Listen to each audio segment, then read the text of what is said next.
میرا گمان ہے واللہ عالم، میں نے کہا تھا ان باتوں میں اختلاف کی گنجائش ہے، یہ کوئی میں قرآن و حدیث کی روح سے نہیں کہہ رہا ہوں، لیکن جو میرا مشاہدہ ہے افغانستان کی تقسیم ہو جائے گی، پختون حصہ جو ہے پاکستان کے ساتھ ملے گا، اور یہ یہاں پر وادی سندھ جس کو اقبال نے کہا ہے کارواں زی وادی دور و دراز آیت بروں، اس یہاں پر خلافت علی منہاج النبوہ کا نظام قائم ہوگا اور یہاں سے فوجیں چلیں گی، نمبر ایک۔ نمبر دو، عرب کے ریگزار میں 15ویں صدی کے مجدد کا ظہور ہو جائے گا۔ مہدی کو ہم مانتے ہیں مجدد، شیعہ مانتے ہیں 12ویں امام جو چھپے ہوئے، ان کے امام معصوم جو ہے 12، ان میں سے آخری جو ہے وہ چھپے ہوئے ہیں غار میں 1200 برس سے، اور وہ ظاہر ہوں گے، یہ ان کا عقیدہ ہے، ہمارا نہیں ہے۔ ہم سمجھتے ہیں جیسے ہر صدی میں اللہ مجدد بھیجتا رہا، اسی طریقے سے میرے گمان میں 15ویں صدی کے مجدد جو ہے وہ حضرت مہدی ہوں گے، ان کی حکومت جا کر یہ فوج قائم کرے گی، اربوں میں دم نہیں ہوگا، وہ اپنی عیاشیوں کی وجہ سے بالکل کھوکھلے ہو چکے، دولت کی فراوانی اور عیاشیاں۔ یہ بھی سننے میں آتا ہے دروغ برگردن راوی کہ اگر کوئی فوجی قافلہ ان کا چل رہا ہوتا ہے تو وہ بجائے ٹرکوں میں بیٹھنے کے وہ اپنی کاروں میں بیٹھ کے ساتھ ساتھ چلتے ہیں، وہ ٹرک خالی چل رہے ہوتے ہیں، ٹرک کی سختی جو ہے، سخت سیٹ جو ہے برداشت کرنا ان کے بس کا روگ نہیں ہے۔ یعطون للمہدی یعنی سلطان ہو، اس کی حکومت کو مستحکم کریں گے۔ پھر حضرت مہدی کی طرف سے شروع ہوگا معاملہ جہاد، اور یہ سارا جو ملک چھوٹ ہم مسلمانوں کے ہاتھ سے نکل گئے تھے یہ واپس لے گیا۔ اس میں ایک کوشچن ہے جو میرے ذہن میں بہت عرصے سے تھا، جس کا کہ جواب اب مجھے سوچا ہے، واللہ عالم، یہ ساری باتیں میں کہہ رہا ہوں میرے گمان ہے، کیسے ہوگا کہ اتنی بڑی طاقت ایٹمک پاورز کے مقابلے میں مسلمان دوبارہ میدان میں آ کر اور جیتتے چلے جائیں؟ میرا گمان یہ ہے واللہ عالم، اس پورے معاملے کا سارا جو ہے ارینا جو ہے وہ ہے مڈل ایسٹ،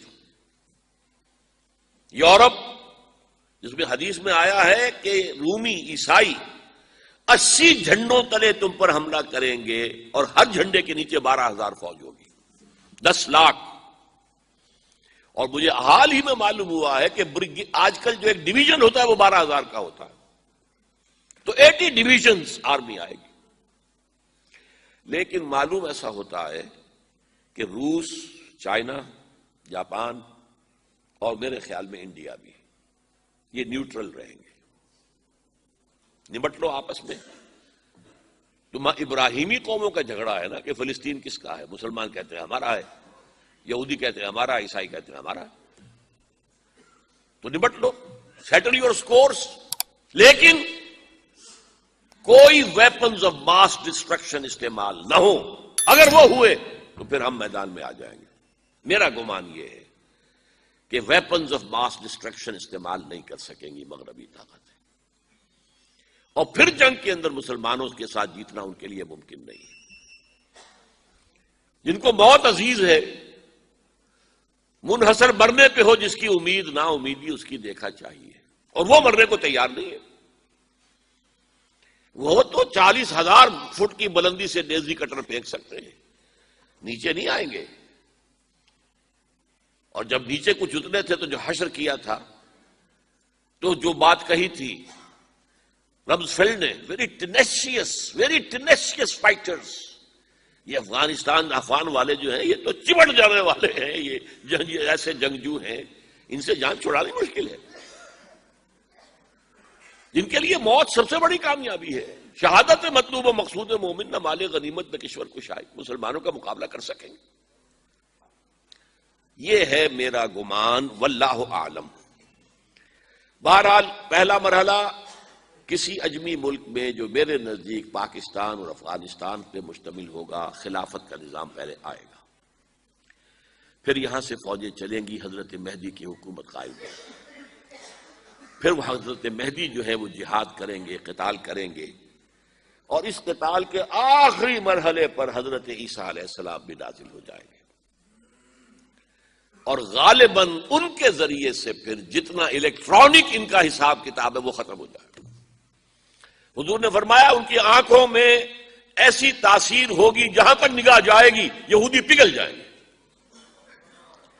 کوئی بہت بڑا لیزر ہوگا اور ظاہر بات ہے کہ ان کے یہ ہتھیار جو ہے ان کا مقابلہ تو مسلمان نہیں کر سکتے، اور نہ ابھی آپ کو 100 برس بھی یہ سوچ سکتے ہیں کہ کوئی مسلمان ملک اتنی ترقی کر سکتا ہے کہ ان کے مقابلے میں پہنچ جائے ان ہتھیاروں کے معاملے میں۔ تو یہ اصل میں جو شخص سراپا معجزہ تھا، حضرت عیسیٰ جو ہے سراپا معجزہ، پیدائش معجزہ، آسمان پر اٹھایا جانا معجزہ، خلق حیات، بنایا مٹی کا پرندہ، پھونک ماری اڑنے لگا، احیاء موتا، مردہ کو کہا اٹھو قم باذن اللہ، وہ اٹھ گیا چلنے لگا، مادرزاد اندھے کے آنکھ پر ہاتھ پھیری اور اس کو آنکھیں اللہ نے دے دی، کوڑھی کے جسم پر ہاتھ پھیرا اور کوڑ صاف۔ اس سے بڑے معجزے تو کسی کو دیے ہی نہیں گئے، سراپا معجزہ۔ وہی آ کر آخری جو بھی ہوگا معاملہ، اس کے اندر حضرت عیسیٰ کی معجزاتی شخصیت جو ہے در حقیقت وہ فیصلہ کن ہوگی۔ میرے نزدیک یہ ہیں وہ چیزیں جس کی بنا پر میں سمجھتا ہوں کہ حالات جو ہیں جدھر جا رہے ہیں، حضرت عیسیٰ کے آنے کے بعد 2 نتیجے نکلیں گے۔ عیسائیوں کا مذہب ختم ہو جائے گا۔ حدیث میں آیا ہے کہ عیسیٰ آئیں گے، یکسر الصلیب و یقتل الخنزیر، صلیب کو توڑ دیں گے۔ کیا مطلب؟ کہاں تم صلیب اٹھائے پھر رہے ہو؟ میں صلیب دیا ہی نہیں گیا، یہ سب تمہارا ایک من گھڑت قصہ ہے، مجھے تو اللہ نے پہلے اٹھا لیا تھا۔ وما قتلوہ وما صلبوہ، صلیب ہی پر کھڑی ہوئی ہے عیسائیت ساری کی ساری، اور خنزیر کو قتل کر دی۔ خنزیر تم نے کیسے حلال کر لیا اپنے لیے؟ کبھی اسلامی شریعت کے اندر موسیٰ کی شریعت میں حرام تھا، وہی موسیٰ کی شریعت میں تمہیں دے کر گیا تھا۔ Don't think I have come to destroy law, یہ لا تم پر نافذ رہے گا۔ گویا کہ عیسائی مذہب ختم ہو کر اسلام میں منتخب ہو جائے گا، یہودی ایک ایک ختم کر دیا جائے گا۔ یہودی کیوں اس انجام کے مستحق ہیں؟ اللہ کا پرانا قاعدہ چلا آ رہا ہے، جس قوم کی طرف کسی رسول کو بھیجا، اگر قوم نے بحیثیت مجموعی رسول کا انکار کیا، وہ ہلاک کر دی گئی۔ قوم نوح ہلاک ہوئی یا نہیں؟ قوم ہود، عاد ہلاک ہوئی یا نہیں؟ قوم سمود جن کی طرف حضرت صالح بھیجے گئے، قوم شعیب،